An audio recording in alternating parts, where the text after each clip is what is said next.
Hello and welcome. I'm Maria McMahon and I wanted to make a series of videos based on my book, The Top 50 Red Flags of Romantic Predators, How to Avoid the Narcissist Trap.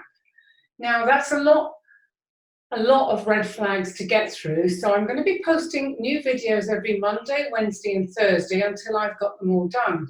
I'm actually aiming to keep them all quite short, maybe 5 to 10 minutes. So it won't take long for you to just learn the basics about these different red flags, which are just so vital to help you protect yourself from those romantic predatory narcissists that are out there, okay? So do come and join me regularly and let me share all these red flags with you. Thank you very much for joining me. So let's get started with today's video.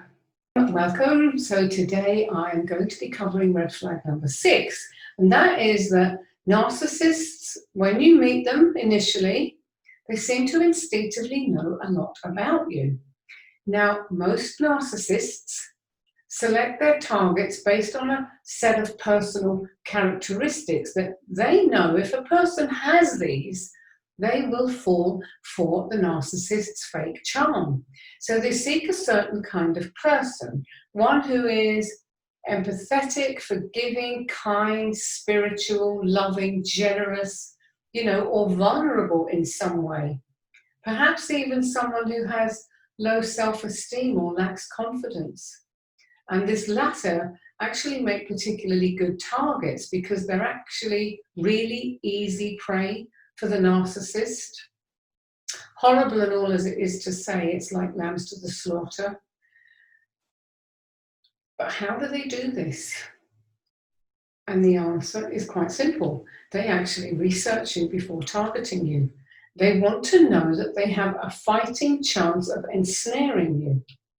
And ironically, narcissists are very economical with how much energy they wish to expend, and they only want to expend it if they know they have a very high chance of getting their much needed lifeblood, their narcissistic supply or fuel from you. They will have maybe spotted you somewhere. It could be out there in the real world or it could be online, and they'll start researching you. So I'm going to talk a little bit about how they do that and show you just how easy it is. So start with your friends. And you might remember, I think I said in a previous video, if not, definitely in the book, to watch out if they want to friend all your family and friends on social media. It's very, very easy to connect with people online these days. And of course, they can find out a lot about you without you even realizing it. They'll also very often want to meet all your friends. And that's something I cover in yet another flag in the book. And of course, I'll do a video about that too. And the reason is because they can very innocently pump your friends for information about you. But they can do that by connecting with that friend without you even knowing at this point that this narcissist person even exists. So it's important to know that. So what I want to go into in a bit more detail here is something you may not have heard of or have any clue about, but it's vital information for you to have, and that is the Narcissists Lieutenants. Now, this much lesser known tactic of employing lieutenants is described in great detail by H.G. Tudor in his book, Sitting Target, How and Why the Narcissist Chooses You, and also in his blog post, The Narcissist's Army. Now, these are not to be confused with flying monkeys because those are a different breed altogether, and I cover those much later on, way later on in, I think, flag number 46. Now, basically, the lieutenants, this is where the narcissists send out envoys or scouts, lieutenants, and these are the narcissist admirers and supporters. And they send them out to ascertain your suitability as a potential source of fuel before they even approach you themselves. So when they move in for the kill, they're already confident that you're the right kind of person to supply them with all the fuel that they will need. And the scary thing about this is that you will probably never, ever know that you had an encounter with a narcissistic lieutenant. In fact, you won't even come across this term in the mainstream material out there, no matter how hard you try to find it, because I've tried. And the only place you can find it is in H.G. Tudor's books and on his blog. If you think back to before you met the narcissist or how you met him, you might recall something significant. Just like one of my group members in my Facebook women's group, when she heard about this, she said, "Whoa, wait, he asked about me in the dance crowd. A DJ friend of his had a video of me in a dance class. He gave him the video. I was flattered at the time, as no one had ever gone out of their way to know about me. But now it's called studying you." And another woman asked me, "Oh, it rings a bell, but how do you know the difference between a narc and a normal guy who's interested in you? Because some guys don't come straight to you initially. They use other people to get your number or your attention. Or maybe they're narcs as well? Big question mark. Yes, indeed. Maybe they are lieutenants. The DJ in that story was almost certainly a lieutenant. And the fact is, you can't know who is a narc and who is normal, which is why you have to keep your narc radar on full alert if you're on the dating scene looking for love. And the only place that this staple tactic, as I've said, of the narcissist has been revealed is in H.G. Tudor's work. And I highly recommend that you read that book because it will make your eyes water and they won't be tears of joy. So definitely make a note of that name.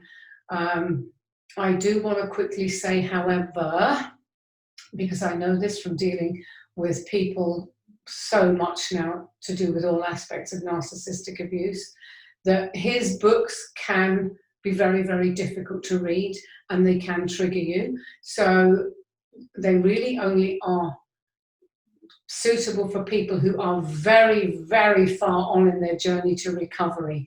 If you are still deeply trauma bonded, you're still in love with your narcissist, you are going through a lot of the associated, trauma that goes with narcissistic abuse, then I do not recommend that you read the books because they will trigger you, they'll make you feel worse.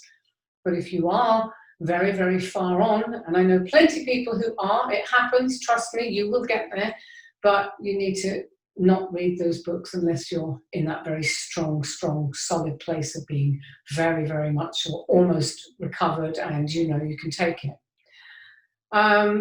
So that's one way that the narcissist can research it, and it's not difficult for them to find out where you live, or at least the area, what schools you went to, your job history, where you work, what music you like, as I talked about in the previous video, what restaurants you go to, what foods you like, and so on, by using these lieutenants. And of course, we all share openly so much on social media these days, but in doing so, we never know that our genuine interests and just day-to-day lives could be under surveillance by a romantic predatory narcissist and his lieutenants.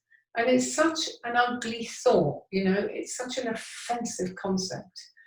But the reality is uglier, because the reality is they succeed in finding the right people, the narcissist steps in, love bombs you, ensnares you, and then the horrible cycle of abuse begins. So you have to remember that they are predators. They will scout you, they will stalk you, they will corner you, and they'll move in for the kill, and you're that fragile, helpless creature who's going to get caught in their hideous trap. So how do you avoid that trap? How do you stop all this from happening to you? Always, always, always be very suspicious if someone seems to know a lot about you or your likes or your dislikes when they first meet you. So instead of just thinking now, could this be a potential narcissist, you need to add another layer to your thinking and think, Lieutenant primed? Could this person know this from one of his envoys, one of his lieutenants? Just be aware of having the thought there will give you added protection. You probably have been pre-screened by one of their lieutenants. So listen carefully to the alarm bells ringing that have you wondering, how did he or she know that? And think immediately of what I'm sharing here and in my book. Now, this person may well be genuine. It may well be that, wow, this is an incredible coincidence that they speak fluent Japanese and so do you. Wow, that's provable as well. But just always keep questioning. Could this be a narcissist? Could this person have been primed? Is that how he or she knows these things about me? Or is that why there seems to be such synchronicity? Just always be on your guard. And as I've said before, and I'll probably say again before I get to the end of this long sequence of videos, prevention is better than cure. And if you're wrong, and they are not a narcissist and they've not been primed, then wonderful. I will be doing a happy dance with you. But make sure that you take the time to get to know them really well and know for sure. Keep that detective radar up and just don't fall for it. So I'm going to wrap that one up today. So that's kind of just a brief. I do cover more of all these aspects, most of them in the book. So come back and again tomorrow because I'll have more to share with you. But thank you very much for joining me, and I'll see you again soon. Bye for now. So thank you very much for watching. I hope you found that that flag useful to know about. So my name's Maria McMahon. I'm a clinical NLP hypnotherapist, and I help women and men who are trying to overcome narcissistic abuse.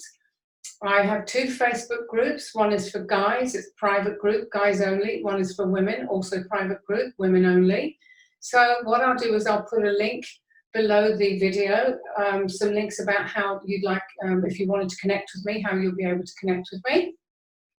I'll also put a link to the book, which is currently on Amazon for just 99 cents, so it's pretty cheap.